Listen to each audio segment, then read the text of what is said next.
आज भवाटिका का वर्णन सुनाया। आगे कथा आती है छठम स्कंद में अजामिल भक्त की। इस कथा में नाम की महिमा का वर्णन है, नामा आभास की महिमा का वर्णन है। ध्यान देंगे मेरी बात पर। आप सभी को ये कथा पता होगी कि एक अजामिल ब्राह्मण बालक था, वैदिक परंपरा में जीने वाला, यज्ञ करने वाला, लेकिन एक वैश्या को देखकर ऐसा फंसा कि अपना ब्राह्मण का सारा काम छोड़ करके, सारे कृत्य छोड़कर उस वैश्या को स्त्री बनाकर उसके साथ रहने लगा।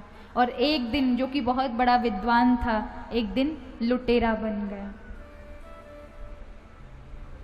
उस वैश्या के सत्संग से रहने के कारण उसकी मति भी भ्रष्ट हो गई। कहते हैं जैसे आपका संग है, उसका प्रभाव कहीं ना कहीं आप पर पड़ता है। आप भगवत भक्त क्यों ना हो, यदि आप एक गलत व्यक्ति के संग में बैठे हैं तो कुछ दिन के बाद उसका रंग आप पर अपने आप चढ़ जाएगा। आप उसे बदलने की सोच रहे हो, वो आपको खुद को बदल देगा। क्योंकि हम तुलसीदास जी नहीं है महाराज, हम वो महापुरुष नहीं है कि गलत में बैठकर भी अपने आप को रोक लें। महान पुरुष तो अपने मन को अपने केंद्र में रखते हैं। एक बार तुलसीदास जी और राम रहीम दोनों मिल गए। रहीम जी, तो रहीम जी मिले तो सामने एक वैश्या का वो था, घर था, वहां नृत्य गान हो रहा था। रात्रि हो चुकी थी तो रहीम जी ने कहा मैं नहीं बैठूंगा यहाँ पर। तुलसीदास जी ने कहा कोई बात नहीं, कोई जगह ही नहीं है, जंगल है, तुम यहीं आ जाओ। वो नहीं रुके तो वो वहां बैठ गए। अब वो नृत्य देख रहे थे। रहीम जी को बड़ा बुरा लगा, ये कैसा भगवान का भक्त ऐसी जगह बैठ कर के नृत्य देख रहा है, इस पर असर होगा इन सब गलत कार्यों का। तो उन्होंने रहीम जी ने पूछा तुलसीदास जी से, तुम कैसे भक्त हो कि तुम यहाँ ऐसे लोगों के बीच में बैठे हो? तो उन्होंने बड़ा सुंदर उदाहरण दिया। उन्होंने कहा चंदन के जहाँ पेड़ होते हैं ना, वहाँ सर्प होते हैं, वो विष से भरे होते हैं, लेकिन क्या होता है, चंदन की खुशबू इतनी तेज होने के बाद भी वो विषधर को नहीं लगती। लगती है क्या? नहीं लगती ना। उसी प्रकार जो महान पुरुष होते हैं उनको संग का प्रभाव नहीं लगता, चाहे वो गलत में भी बैठे या अच्छे में भी बैठे। ये अगर नृत्य भी कर रही थी, मेरे पास इस समय कोई जगह नहीं थी, कहाँ बैठता, तुम भी तो यहीं बैठे हो ना, तुम मेरे गलत दुर्गुणों को देख रहे हो, लेकिन यहाँ तुम देखते कि ये जो नृत्य कर रही होगी किसी उद्देश्य से कर रही होगी। मैं तो ऐसा देख रहा हूँ मेरे राम के लिए ही नृत्य कर रही है, और अगर ये कर भी रही है तो ये उसके कार्य है, और प्रभु ने ही तो यहाँ भेजा है, और कोई मार्ग नहीं है। तो यहाँ रात बितानी है तो क्या गलत देखना और क्या सही देखना। तो आपका चिंतन सबसे महत्वपूर्ण है कि आपके मानसिक विचार कहीं गलत तो नहीं हो रहे, उसके आकर्षण को देखकर कहीं आप प्रभावित तो नहीं हो गए, वहां आप फंसते हैं। तो हम महान पुरुष नहीं हैं जो फंसे नहीं, महान पुरुष तो फंसते नहीं थे। यहां पर ये अजामिल जो ब्राह्मण था वैश्या के कारण फंस गया। 8 बालक हुए। 8वां जब गर्भ में था तो एक संत आए, और संत जी ने उनके यहाँ का, क्योंकि रात्रि रुके थे, विश्राम किया था, 8वां बालक होने वाला है, इसका उद्धार तो होने वाला नहीं है, हम यहाँ एक दिन के लिए रुके हैं, कम से कम कुछ ना कर सके, ये कभी भजन भी नहीं कर सकता, ये तो इतने भ्रष्ट हो चुके हैं कि भगवान का नाम इनके मुख से नहीं निकलेगा, कुछ तो करके जाऊं। तो उन्होंने जाते जाते कह दिया कि अपने इस 8वें वाले बालक का नाम तुम नारायण रख लेना। अजामिल को याद रहा और उसने अपने उस 8वें बालक का नाम नारायण रख लिया। तो क्या हुआ, छोटे वाले बेटे पे ज्यादा प्रेम था, बेटा नारायण, इधर आओ, बेटा नारायण पानी लाओ, बेटा नारायण ये करो वो करो, नारायण नारायण नारायण बेटे के उद्देश्य से ले रहा था, पर नारायण नाम प्रभु का निकल रहा था। इसलिए एक दिन जब उसका पाप का घड़ा भर गया, पुण्य कुछ रहा नहीं, तो फिर यम के दूतों ने उसे पकड़ लिया। काल का फंदा डाला, अचानक से उसका शरीर घबराने लगा। पास में ही बालक खड़ा था, चिल्लाने लगा, बेटा नारायण मुझे बचाओ, बेटा नारायण मुझे बचाओ। प्राण फड़फड़ाने लगे। यम के दूत खींच रहे थे, डर रहा था इतने भयानक भयानक यमदूतों को देख करके, और चिल्लाया नारायण। उस नारायण, उसके 5 साल के बेटे ने सुना ना सुना, पर उस नारायण ने अवश्य सुन लिया। दौड़ करके आज प्रभु ने कहा कि देखो, मेरे पार्षदों को कहा कि देखो कोई मेरा नाम पुकार रहा है, जाओ जल्दी उसे बचाओ। पार्षद दौड़े, यमदूतों को भगाया, कहा कि इसने भगवान का नाम लिया है। तब यमदूतों ने कहा नहीं नहीं, इसने अपने पुत्र का नाम लिया है।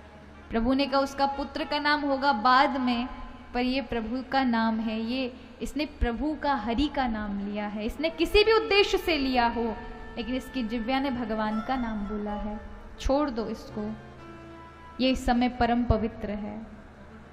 अजामिल इन सब चीजों को सुन रहा था। उसने सोचा भैया गड़बड़ी में नारायण का नाम निकल गया,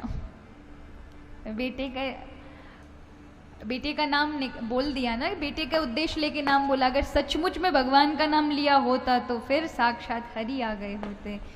और उसने सोचा यदि मेरा जीवन मुझे मिले, भगवान ने मेरी उम्र बढ़ा दी, तो मैं प्रण लेता हूं कि मैं अपने जीवन में भगवान का नाम लूंगा। और जब आप अच्छे कार्यों के लिए संकल्प लेते हैं ना, तो भगवान बड़े कृपालु हैं, आपकी आयु बढ़ा देते हैं। अजामिल की आयु बढ़ गई, तो इसने वो सब छोड़ छाड़ के कहाँ आ गया, हरिद्वार आ गया। और प्रभु का नाम लेता लेता लेता एक दिन लेते लेते जैसे ही धरनी पर गिरा, साक्षात भगवान उसे गिरने नहीं दिया, खुद गोदी में उठाया और हृदय से लगा करके अपने लोक ले गए। तो नाम की महिमा बड़ी अपार है। इसलिए बड़े बुजुर्ग इस कथा से जुड़ करके उन्होंने अपने बालकों के नाम भगवान पर रख दिए। किसी का नाम मैथिली शरण रखा, किसी का नाम राम सनी, किसी का नाम राम स्वरूप, राम कुमार, नंद किशोर, बाल किशोर, घनश्याम, ऐसा रखा जाता था, जिससे हम जीवन भर भगवान का नाम लेते लेते गए। आखिरकार कहीं बेटा याद आएगा तो बेटा का नाम भगवान पे होगा, कम से कम भगवान का नाम तो निकलेगा। लेकिन आजकल तो हम बड़े मॉडर्न हो गए। कौन से वाले नाम रखते हैं आप? आजकल के माँ बाप तो इंटरनेट पे और देखते हैं कि कोई अच्छा सा कुछ यूनिक नाम हो, वो रखेंगे अपने बच्चों का नाम। पता नहीं कौन कौन से नाम तो निकाल निकाल के लेके आते हैं। अच्छा, राम का नाम अगर रखवा भी देंगे ना माता पिता, तो बालक अपना नाम बदल लेते खुद ही। नहीं, ये बहुत पुराना लगता है, बहुत ओल्ड लगता है, ऐसा लगता है बहुत पुराने जमाने के हैं। हम जमानों को देखते पर ये नहीं देखते ये नाम कितना असर करेगा, कितना कल्याण करेगा। नाम की कितनी बड़ी महिमा है। जिसका नाम भगवान के ऊपर है, उसके नाम को जो लेगा, उसने भगवान का नाम लिया, उसका भी आधा पुण्य उस नामधारी को लगेगा। वो सुनेगा अपना नाम तो उसका भी आधा पुण्य उसको लगेगा। ना जाने कितने वो भले भजन ना करे, लेकिन लोगों के मुख से भगवान का नाम जपवा रहा है, कितना बड़ा पुण्य मिलता है। लेकिन फिर भी हम लोग नहीं रखते। आजकल तो चिंकू, टिंकू, पिंकू, ये तो बहुत पुराने हो गए। अभी नए मॉडर्न वाले और अलग आए हैं।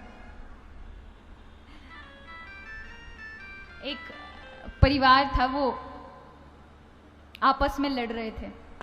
नहीं, मैं अपने बालक को डॉक्टर बनाऊंगी। पति कहते नहीं, मैं मेरे बेटे को इंजीनियर बनाऊंगा। पत्नी कहती नहीं, तुम्हारी नहीं चलेगी, मेरी चलेगी, मैं डॉक्टर। अब वो तो महाराज मतलब लड़ाई पर उतर आए एक दूसरे को, मतलब बस मेरी चलेगी, मेरी चलेगी। उसी समय एक पड़ोसी बेचारा बुजुर्ग देख रहा था। उन्होंने कहा, क्यों लड़ रहे हो बालक को? बोले, दादाजी इसलिए लड़ रहे हैं क्योंकि इनको समझाइए, ये मैं अपने बेटे को डॉक्टर बनाना चाहती हूँ और ये कह रहे हैं कि इंजीनियर बनेगा, अब माँ की चलनी चाहिए। उन्होंने कहा, अरे तुम भी आजकल के ख्यालातों वाले बालक हो। उस बच्चे की क्या इच्छा है उसको पहले बुला लेते हैं। वो क्या बनना चाहता है, वो जो बनना चाहेगा वो उसके ऊपर छोड़ो, उसकी स्वतंत्रता पर छोड़ो, उसको बुलाओ। अब दोनों पति पत्नी एक दूसरे की तरफ देखने लगे। तो बुजुर्ग ने कहा, क्या हुआ, बुलाओ उसको, उसकी क्या इच्छा है? बोले, वो तो अभी आया ही नहीं, अभी प्लानिंग चल रही है। अभी वो आया नहीं है, अभी आने वाला है, सोच रहे क्या बना है उसे, तो एकदम से थोड़ा बन जाए। हम इतने थोड़ा मॉडर्न हो गए, हर चीज़ को पहले से तैयारी करके चलते हैं। लेकिन याद रखिए, भगवान का नाम तो बहुत प्यारे प्यारे, आप माधव रख लीजिए, आप राघव रख लीजिए। भगवान के जो चिन्ह हैं, कौस्तुभ है, पद्म है, ये ऐसे नाम रखें आप जिससे कल्याण हो, जो नाम ले वो भी तर जाए। बेटियों के नाम रखने, हमारे इतने सुंदर सुंदर नक्षत्र हैं, उनके ऊपर नाम रख दीजिए। देवियों के नाम हैं, शास्त्रों में इतने सुंदर सुंदर नाम हैं प्रभु के, आपने सुने भी नहीं होंगे, ऐसे ऐसे प्यारे प्यारे नाम हैं। आप भी कहोगे हाँ ये मॉडर्न वाले हैं, लेकिन हम इतना पाश्चात्य की ओर ना जाएं कि हम अपनी संस्कृति को भूल जाएं। अपने बालकों के नाम भगवान पर रखें, और आज के बालक भी ध्यान रखें। इन मॉडर्न वे में आप कोई मॉडर्न नहीं हो जाएंगे, लेकिन आप अपनी संस्कृति से जुड़े होंगे तो आप चाहे कैसे भी वेश परिवेश में रहो, लेकिन आप अपनी संस्कृति से जुड़े हो। आपके नाम, आज देखें भारत के जो अंतरिक्ष, जो हमारे भारत का अंतरिक्ष सोसाइटी है, इसरो, जिसको हम इसरो कहते हैं, अमेरिका की नासा है, तो वहाँ के जो भी मिसाइल निकलेगी या कोई भी लॉन्च होगा तो वहाँ उनके नाम रखे जाते हैं। लेकिन हमारे वैज्ञानिक हमारे धर्म ग्रंथों से वो नाम लेते हैं और उन नामों को, उन मिसाइलों को वो नाम देंगे, रोबोटों को वो नाम देंगे। जैसे अभी चंद्रयान 2 हुआ था तो उसमें विक्रम एक साइंटिस्ट का नाम था, उसका लैंडर को नाम विक्रम दिया, और जो रोबोट गया था उसका नाम प्रज्ञान दिया। ये सब कौन से नाम हैं? ये सब शास्त्रों के ही तो नाम हैं। तो हमें, हमारी संस्कृति हमें दिखाती है, इसलिए भगवान के नामों से रखेंगे तो कल्याण है। इसलिए कहा भी